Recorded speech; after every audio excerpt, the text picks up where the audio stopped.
El licenciado César Amado Peralta. Amadeo, es que tiene una tardecita tan linda. Yo me concentré en esto, me gustó mucho, doctor.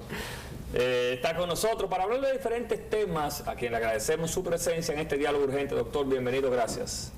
Buen día, un saludo para todo el que se encuentre en sus casas a esta hora y que pasen feliz inicio de semana. Bueno, a esta hora estaban levantándose. no, Sí. Iván, a esta hora, pues tú sabes que a esta hora ya hay gente cambiada viendo diálogo urgente para irse ahorita a las 8. Doctor, tenemos un caso calientico.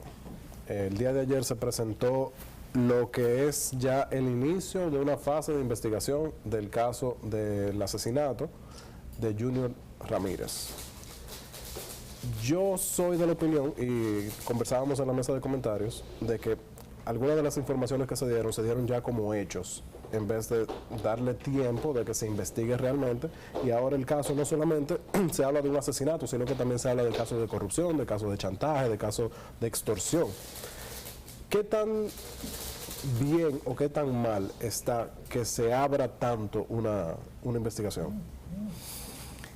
Mira, recuérdate que en un caso de esa índole, las autoridades han tenido mucha presión y de no haber dado una rueda de prensa ayer en tiempo oportuno, hoy hubiesen recibido también una andanada de críticas. Hay muchas personas que cuestionan la forma, cómo lo hicieron, qué dijeron, pero en definitiva la población dominicana amaneció con una perspectiva de hacia dónde va dirigido el caso.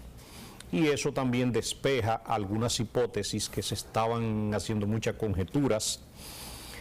El amigo Junior Ramírez aparentemente tenía muchos frentes abiertos y entre tantas hipótesis ya se estaba hablando hasta de crímenes pasionales, todo ese tipo de cosas.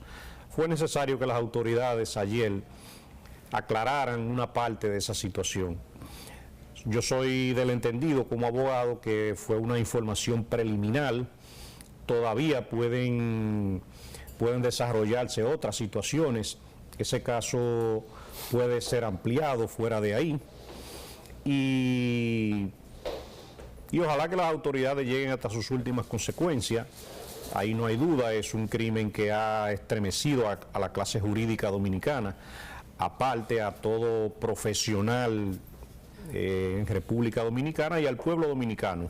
Doctor, ¿qué se desprende usted como abogado? Porque como bien cita mi compañero Iván ahí, ahora citan extorsión, hay un asesinato, Chantaje, hay un chantaje, hay un tema de corrupción punible porque ya ellos aceptan y admiten que dieron $1 millón y el que está haciendo lo correcto no da dinero. ¿Cómo debe un abogado que inicie, doctor, en ese caso, empezar a manejar esa situación? Mira, ya el amigo Junior lo mataron, falleció, pero lo más recomendable y lo que yo le puedo decir a muchos abogados, que tú tienes derecho ahora mismo a pedir, me voy a imaginar una institución cualquiera, me voy a imaginar el INDRI. Tú tienes derecho a pedir en el INDRI, a través de la Oficina de Acceso a la Información Pública, la información que tú desees. Pero también debes saber para qué tú pides eso. Claro. O sea, nosotros vivimos en un país que aquí hay demasiada inseguridad. Y para eso también hay instituciones que son las encargadas de llevar a cabo diferentes procesos, no de manera personal un abogado. Yo, por ejemplo, como abogado asumo bastante riesgo con yo intentar abrir un proceso de corrupción a un funcionario X de un gobierno. O sea, eso es innegable. Y de ahí que el amigo Junior había amenazado de manera pública en algunos medios de comunicación que el próximo caso que iba a explotar era eso. ¿Por qué amenazar y no actuar? ¿Por qué irse a un medio a poner, si quieren, preaviso? Eso no tiene sus consecuencias en términos jurídicos, doctor. Claro que tiene consecuencias. A ti te pueden inclusive demandar hasta por difamación cuando tú comienzas a mencionar la comisión de un delito sin tú tener una prueba y sin haber un querellamiento. La mayor exoneración que un abogado puede tener es cuando ya una querella está depositada en un tribunal, tú te puedes referir a ella, ya eso es una situación pública. Pero antes de depositarla, comenzar a amenazar también al director o al incumbente de una entidad, eso tiene muchas lecturas. Pero, como te dije ahorita, esperamos que situaciones como esa no se repitan en República Dominicana. Cualquier profesional aquí, tanto del periodismo como del derecho, estaría expuesto a una situación como la que sucedió, y eso no debe ser permitido. Doctor, poco a poco se siente de que la sociedad le está perdiendo la confianza al sistema judicial. Desde los jueces hasta los fiscales, a todo el mundo que tiene que caer dentro de esa pirámide. Lo último que vimos fue el caso de Quirinito, donde una persona que debió haber estado en prisión por 30 años, inmediatamente le dan prisión domiciliaria. Después de prisión domiciliaria comienza con unas revisiones médicas que todavía no se sabe si ni siquiera fue a él en su persona que se le hicieron. Termina muerto, entre comillas, y ahora resulta que no se sabe, pues no voy a decir que han dicho que no murió, que no fue el que murió, y lo andan buscando por todas partes. ¿Cómo eso puede suceder? Mira, yo aprovecho la ocasión para decirte que hay dos verdades. Hay una que maneja el pueblo y otra que maneja las autoridades judiciales. Ciertamente yo te puedo decir que, aunque se nota que el Consejo del Poder Judicial ha actuado de manera deliberada en la suspensión de esos jueces, también nosotros hemos tenido información de que esas autoridades sí tienen información convincente que justifica esas suspensiones. Y entre a veces ligándote una cosa y ligándote otra, yo como abogado te puedo decir, no es raro en República Dominicana que a un juez lo sorprendan. Y lo sorprendan cuando emite una decisión basada en documentación falsa. Eso ha sucedido muchas veces. Sí, pero falsa que hasta tenga el nombre ahí blanco y negro de otra persona. O sea, no se toman el tiempo de leerlo. Porque una cosa es una documentación a nombre de otro. Ok, eso es una falsificación. Pero una documentación que estaba a nombre de la madre de esa persona. No, porque te reitero, esa documentación que estaba a nombre de la madre de él, ahí se hizo un montaje y le cambiaron el nombre. O sea, en el informe médico de la madre pusieron el nombre de Quirinito. No, doctor, déjeme darle el dato de lo que se ha dicho para que usted continúe. En el expediente sale el nombre de Quirinito, pero el certificado que dice Iván que avala, que está en el expediente, porque así nos lo reveló en una llamada aquí el doctor Federico Núñez, quien se vio involucrado de repente porque él dio ese certificado para la madre, es el de la mamá sin cambiarle ningún nombre. Entonces eso hace la cosa peor. Ciertamente la información que yo tengo es que hicieron un montaje sobre ese certificado. Mira, yo te puedo también corroborar, ciencia cierta, en República Dominicana, aquí existen bandas que tú necesitas una cédula y aquí hay sitios específicos que te la hacen. ¿Cómo? Tú necesitas un pasaporte, aquí te hacen de todo, aquí te falsifican título de propiedad. De ahí es cuando te digo que el Consejo del Ministerio Público, a pesar de haber actuado de manera apresurada y haber suspendido a varios jueces por ese caso, de uno y otro modo nosotros hemos criticado que ahí no hay un debido proceso para haberlo suspendido, pero también te vuelvo al tema inicial diciéndote que hay información precisa de que las cosas no son como se dicen, que ha habido algunas componendas. ¿Es cierto, doctor, que eso puede estar dentro de unos supuestos acuerdos que hizo Quirino con la autoridad cuando decide colaborar y venir a la República Dominicana? Eso es parte del reto que las autoridades tienen. Pero para usted tiene alguna información, entonces dígala. Para revelar la veracidad de qué sucedió ahí. Porque mientras se tarden en decir la verdad, se van a seguir haciendo conjeturas de diferentes índoles. Doctor, yo quiero seguir con la pregunta de Iván, porque Iván y yo la semana pasada, ¿verdad?, debatimos de cómo es el procedimiento cuando ya una persona está sentenciada y se pide un cambio de domicilio penitenciario o demás. ¿Eso se deposita en el juez, en un tribunal? ¿Cuál es el procedimiento, doctor? Y tal vez usted no aclara por qué también el Ministerio Público se queda de manos cruzadas cuando ve esta situación. Yo te comenté ahorita que en los tribunales se dan los engaños, se dan las estafas, se falsifican documentos y se sorprende a jueces. Eso se da.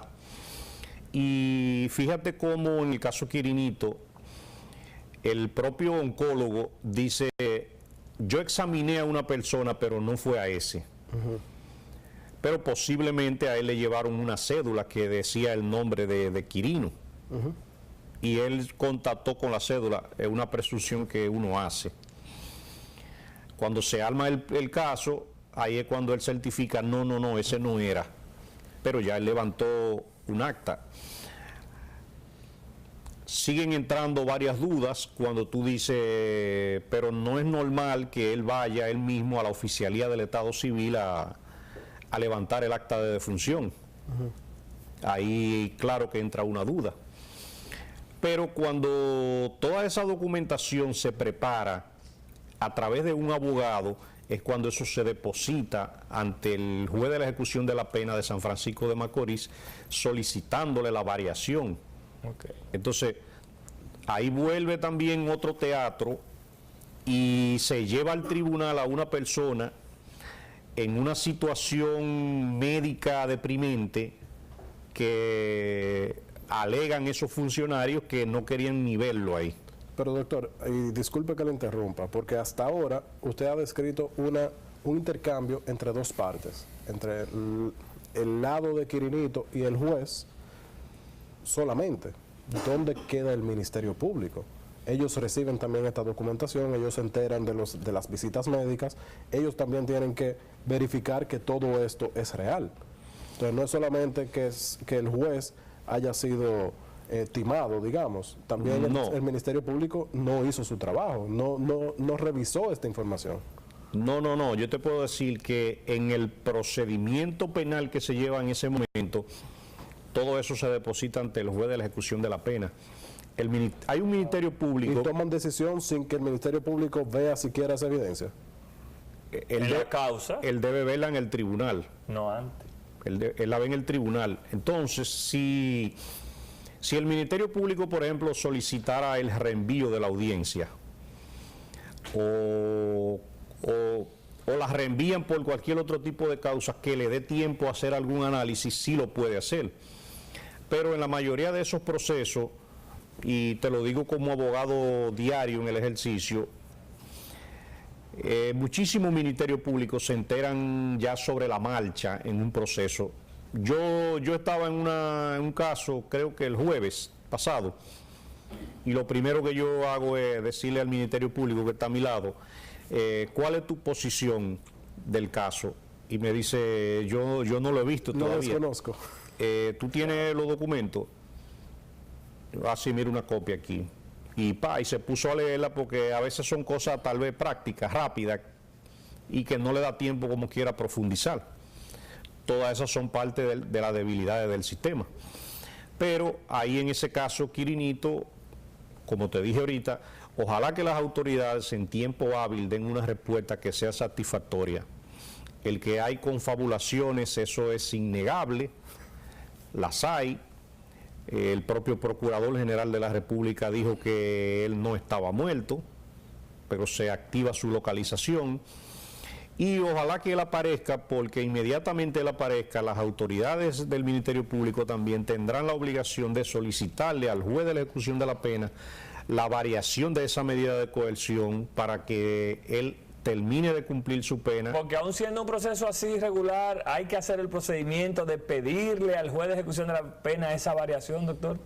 Totalmente, porque él aparece y tú lo llevas a la cárcel y él inmediatamente sería... Va a recurrir en que él tiene una prisión domiciliaria, por ejemplo. Exacto, y que estaría con una prisión ilegal.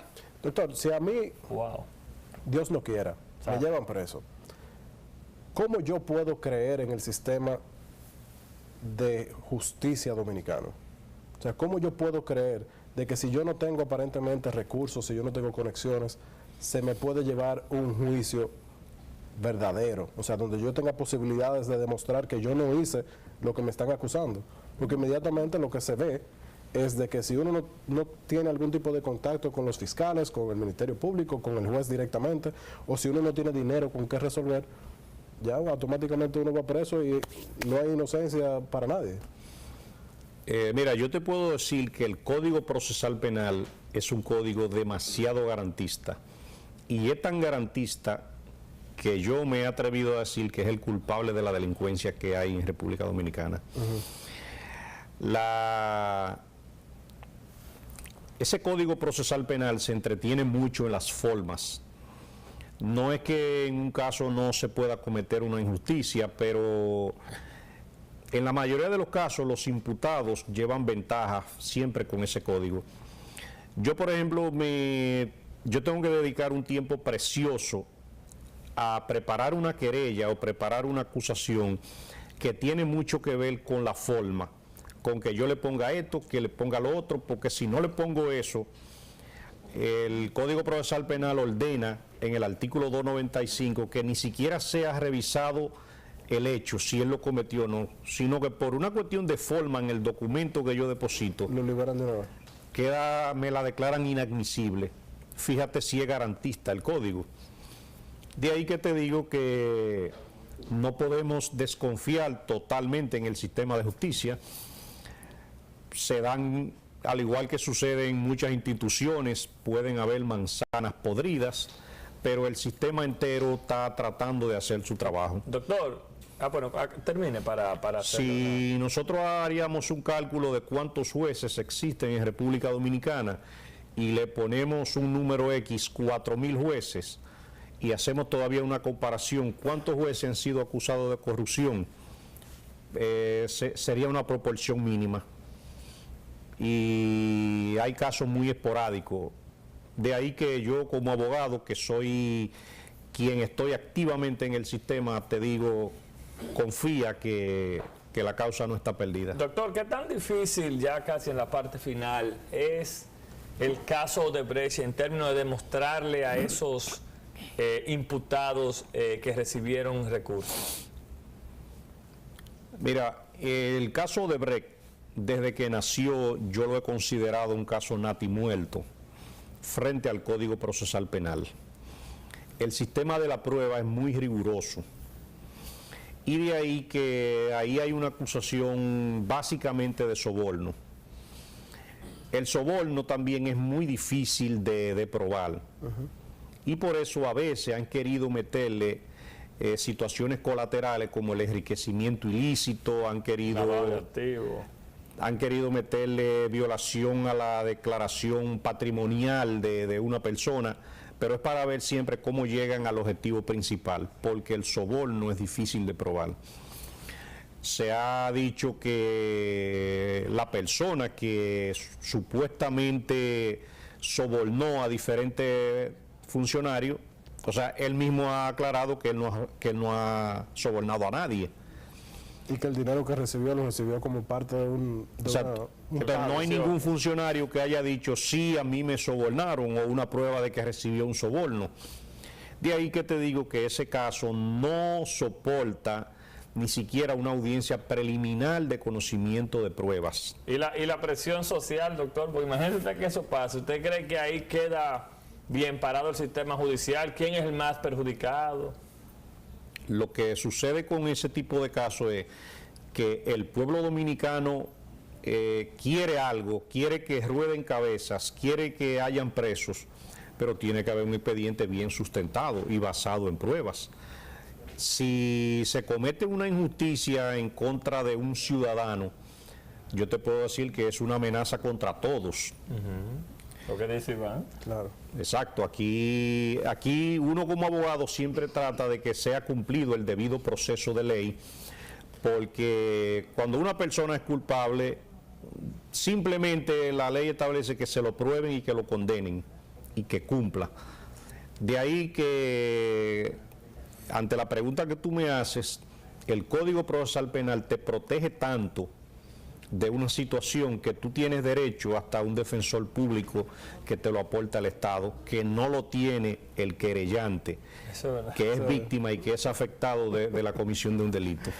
Doctor, ayer conversando con una abogada sobre el tema de la implementación de la nueva ley antilavados, conversábamos porque en el sector inmobiliario específicamente las inversiones fueron de 100 a 0 en un día.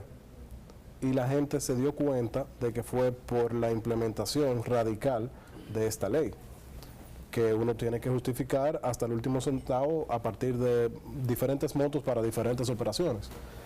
¿Qué tan real es eso? ¿Y qué tanto podría eso afectar la economía de la República Dominicana y lo que se siente en la calle de que haya o no haya dinero? Mira, la ley de lavado de activos yo la conozco entera. Y yo te puedo decir que el pueblo dominicano ha estado teniendo un problema sistemático de que no se quiere involucrar en la creación de las leyes, que no opina, las leyes le son indiferentes. Y de ahí que cuando estaba el proyecto de ley de lavado de activos, a través de diferentes medios yo llamé la atención, yo escribía sobre el caso de los notarios, de los abogados que iban a ser sujetos obligados. Los colegios de notarios y de abogados tampoco se pronunciaron. Y esa ley entró en vigencia, y esa ley, yo soy del entendido que no es para un sistema económico como el de República Dominicana. Eso ha estado trayendo muchos problemas, inclusive en el sector de venta de vehículos, en el sector construcción, en todo tipo de negocios lo ha estado trayendo. Y como quiera, es bueno que la población dominicana, ya que no se molestó ni siquiera en participar en la creación de la ley, por lo menos que la lea, que se vaya al artículo 11. Ahí se crearon 35 tipos de delitos nuevos. Aquí cualquier persona, estando en su casa, estando de fin de semana, va a caer preso. Nos comprometemos a invitarle a un programa, creo, interesante, Iván, para hablar de la nueva ley de lavado de activos, que es importante eso que usted dice, porque ahora usted asustó a uno, porque si uno cae preso en su casa por desconocimiento es problemático. Lo último que te digo es que tú caes en lavado de activos hasta por violación a un delito tributario, y los delitos tributarios son bastante amplios. Gracias al doctor César Amadeo Peralta, gran jurista, grandes explicaciones con mucha claridad. Le agradecemos su presencia en Diálogo Urgente. Ustedes no se muevan, ya regresamos con la parte complementaria de este Diálogo Urgente.